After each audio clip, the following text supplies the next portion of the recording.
Bonjour et bienvenue à cette capsule de balado-diffusion concernant la Grande Paix de Montréal survenue en 1701.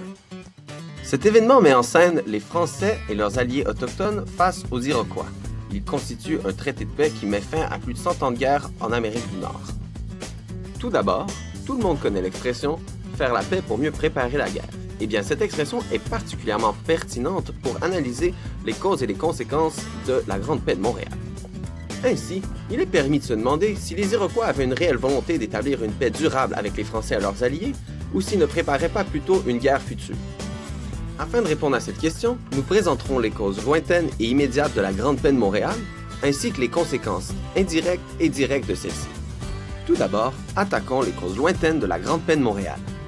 Au 15e siècle, avant l'arrivée des Européens en Amérique du Nord, 5 nations iroquoises situées au sud des Grands Lacs se fédèrent entre elles, dans le but de diminuer les tensions qui subsistent entre celles-ci.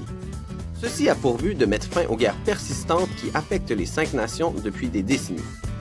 Une des 5 nations tient le rôle de médiateur des conflits entre celles-ci. Cette dynamique va se répercuter sur la politique extérieure de la Fédération iroquoise, lorsque celle-ci va vouloir étendre par la diplomatie ou la force son hégémonie sur toute la région des Grands Lacs. À l'arrivée des Français en Amérique du Nord, cette volonté hégémonique sera confrontée à l'impérialisme français. En effet, suite à l'arrivée des Français, lors de l'événement de la Tabagie de Tadoussac, les Français s'allieront avec les principales tribus algonquines situées au nord des Grands Lacs. Celles-ci constituant les principaux rivaux historiques des 5 nations iroquoises, cet état de fait va entraîner de facto la confrontation entre l'Alliance franco-autochtone et les 5 nations iroquoises pour les années à venir. Passons maintenant aux causes immédiates de la Grande Paix de Montréal. Tout d'abord, dès l'arrivée des Français, les Iroquois vont commencer à harceler ceux-ci puisqu'ils sont les alliés de leurs ennemis traditionnels. Durant près de 100 ans, de 1609 à 1701, les Iroquois et les Français ainsi que leurs alliés seront en guerre perpétuelle. Toutefois, la situation vient à changer durant les années 1680. En effet, plusieurs facteurs viennent expliquer pourquoi tous ces acteurs se réunissent autour de la table de négociation au tournant du 18e siècle. Premièrement, un important déclin démographique affecte les 5 nations iroquoises. Que ce soit dû aux guerres ou aux épidémies, la moitié de la population des 5 nations iroquoises va chuter durant la seule décennie de 1690. De plus, des dissensions commencent à se faire sentir au sein de la Fédération iroquoise quant à la politique extérieure qu'elle devrait mener. En effet, une insatisfaction de plus en plus grande commence à se faire sentir à propos des alliés traditionnels qu'étaient les Anglais. Finalement, l'émergence des Outaouais, une nation autochtone située à l'ouest des 5 nations iroquoises et alliée aux Français, va faire peser une menace beaucoup plus grande que celle connue par les Iroquois auparavant.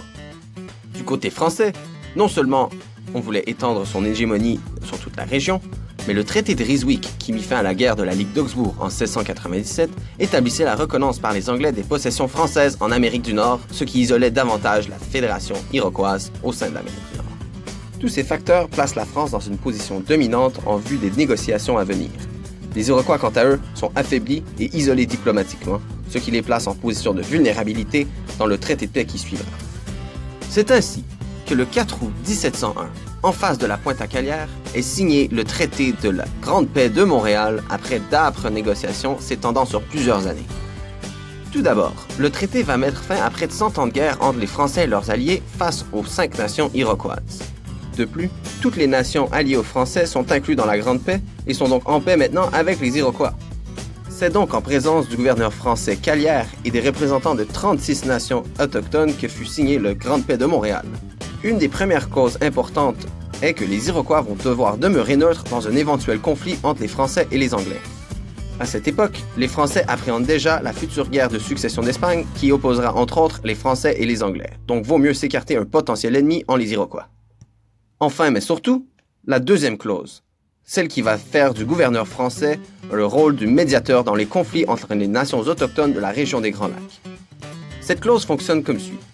Si un des membres de la Grande Alliance agresse ou attaque un autre membre, celui-ci doit inévitablement aller se référer au gouverneur français avant de riposter. Si la médiation pacifique s'avère inefficace pour obtenir réparation, eh bien, la France appuiera militairement la nation agressée face à l'agresseur pour satisfaire les injustices commises par l'agression initiale. La Grande Paix de Montréal de 1701 s'inscrit donc comme un des plus grands événements diplomatiques de l'histoire de la Nouvelle-France, officialisant la paix entre la France et tous ses voisins autochtones.